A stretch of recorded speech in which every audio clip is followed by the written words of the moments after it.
किसी ने कहा बटोगे तो कटोगे, किसी ने कहा कि जाति के आधार पर आज का भारत नहीं बंटना चाहिए, हम सब हिंदू एक भाई हैं।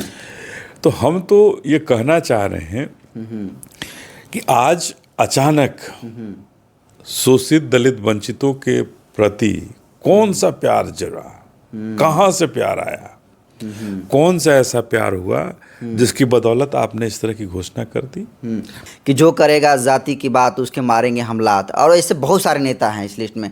अब उन नेताओं के लिए आप क्या कहेंगे? अब तो मोदी जी भी, अब केंद्र सरकार की पूरी कैबिनेट ने इसको पूरे देश में जाति का जनगणना कराने का फैसला कर लिया है कि आज अगर मोदी जी कह दिए तो सब लोग चुप क्यों हो गए?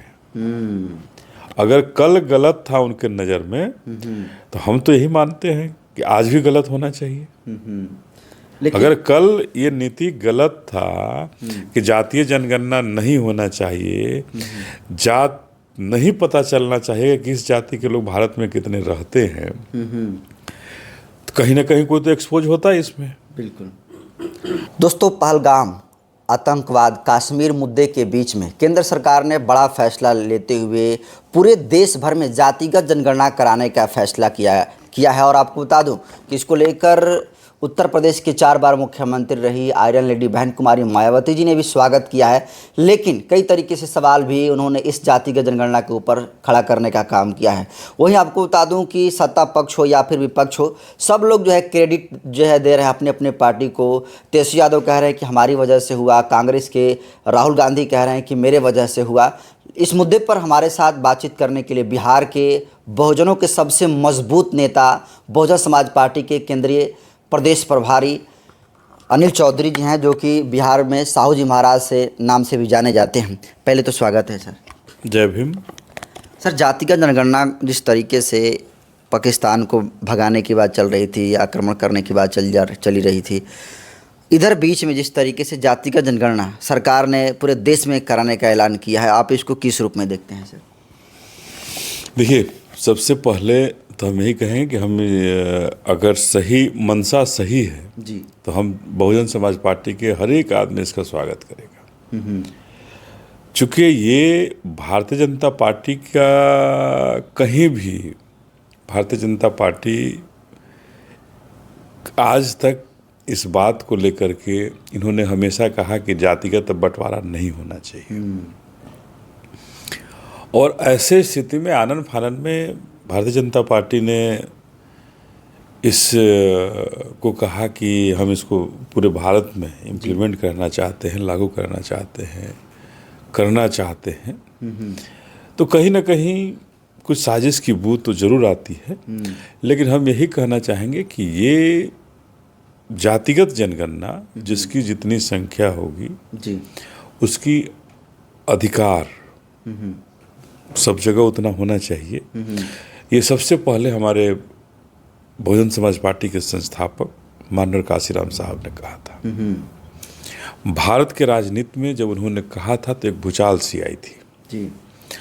और आज जो ये सामाजिक आंदोलन से उपजे हुए जो नेता हैं, कांग्रेस भी कह रही है कि हमने कराया, तो हम तो यही पूछना चाहते हैं, कांग्रेस के इतने लंबे शासनकाल में वो नहीं करा पाए तो वो कैसे कह सकते हैं कि हमने करा, हमारे वजह से हुआ? राजद के लोग भी बिहार के अंदर कह रहे हैं, नीतीश कुमार भी लंबा चौड़ा ट्वीट किए हैं, नीतीश कुमार जी भी कह रहे हैं। तो ये सब हमें ऐसा लगता है कि सब शगुफा छोड़ रहे हैं। अगर असली लड़ाई किसी ने इसके लिए लड़ा था, जमीनी स्तर पर लड़ा था, तो माननीय काशीराम साहब ने लड़ा था, बहुजन समाज पार्टी उनके नेतृत्व में लड़ा था। और कहीं ना कहीं इसकी घोषणा से बहुजन समाज पार्टी के हर एक लोग खुश हैं कि हमारी जितनी संख्या होगी, निश्चित रूप से राजनीतिक ही नहीं, हर जगह हम भारी होंगे। इस बात को हमारे बिहार के जगदेव बाबू ने भी कहा था। तो कहीं ना कहीं जितना हमारा हक बनता है जी, हमारी जितनी संख्या है वो हमारा हक, अधिकार जो बाबा साहब ने संविधान के तहत दिया है वो हमें मिलना चाहिए। और हमें लगता है कि इसके बाद की लड़ाई निश्चित रूप से और लड़ाई लड़ने की जरूरत पड़ेगी और बहुजन समाज पार्टी उस लड़ाई को लड़ करके निश्चित रूप से उसे मुकाम तक पहुंचाने। बहुत सारे लोग कह रहे हैं कि ये डाइवर्ट करने की कोशिश की जा रही है पहलगाम के मुद्दे को लेकर, एक नया बहस छिड़ा गया है जाति का जनगणना। देखिए, ये जरूर कहीं ना कहीं तो साजिश है। जो भारतीय जनता पार्टी का नीचे से लेके ऊपर तक, किसी ने कहा बटोगे तो कटोगे, किसी ने कहा कि जाति के आधार पर आज का भारत नहीं बंटना चाहिए, हम सब हिंदू एक भाई हैं।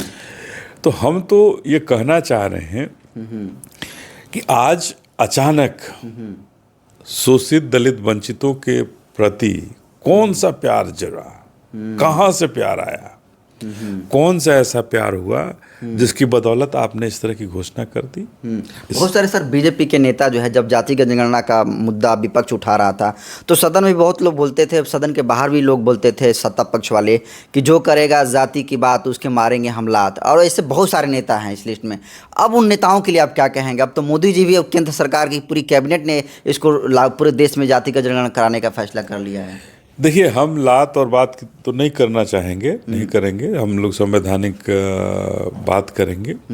हम यही कहेंगे कि जो भारतीय जनता पार्टी के नेता ये जो कहते थे, तो हम आज काफ़ी इस पर हमने देखा तो लोग कह रहे हैं कि थूक कर चाटना इसी को कहते हैं।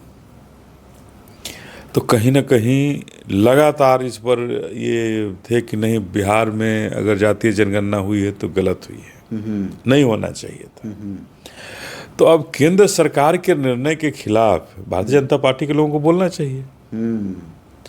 अमित शाह जी ने भी बोला है इसके खिलाफ कि नहीं होना चाहिए। हमारे फायर ब्रांड जोगी महाराज भी बोलते थे कि जाति की बात नहीं होनी चाहिए, जाति की बात नहीं होनी चाहिए। तो ये तमाम नेता बिहार भारतीय जनता पार्टी के अंदर विरोध तो करना चाहिए था कि आज अगर मोदी जी कह दिए तो सब लोग चुप क्यों हो गए। अगर कल गलत था उनके नज़र में तो हम तो यही मानते हैं कि आज भी गलत होना चाहिए। अगर कल ये नीति गलत था कि जातीय जनगणना नहीं होना चाहिए, जात नहीं पता चलना चाहिए कि किस जाति के लोग भारत में कितने रहते हैं, तो कहीं ना कहीं कोई तो एक्सपोज होता है इसमें। बिल्कुल। आज जो 10%, 12%, 15% जो लोग कहे जाते हैं, 10 से 15% के जो लोग हैं, पूरे सत्ता पर कब्जा उनका है, प्रशासनिक रूप से कब्जा उनका है, कैबिनेट के ऊपर कब्जा उनका है, हर जगह कब्जा में वही है। बाबा साहब ने हमें तो एक आरक्षण देकर के चलने लायक बना दिया, लेकिन कब्जा तो रियल में 10 से 15% वाले ही आज पूरे सत्ता से लेकर के, कैबिनेट से लेकर के जिसवालय तक कब्जा किए हुए हैं। तो निश्चित रूप से ये जो क्षण है भारतीय जनता पार्टी के लिए, जिन्होंने घोषणा किया है कि जातीय जनगणना हम कराएंगे, कहीं ना कहीं बहुत बड़ी साजिश इसके पीछे है और साफ मंशा से हमें नहीं लगता है कि ये किया गया है।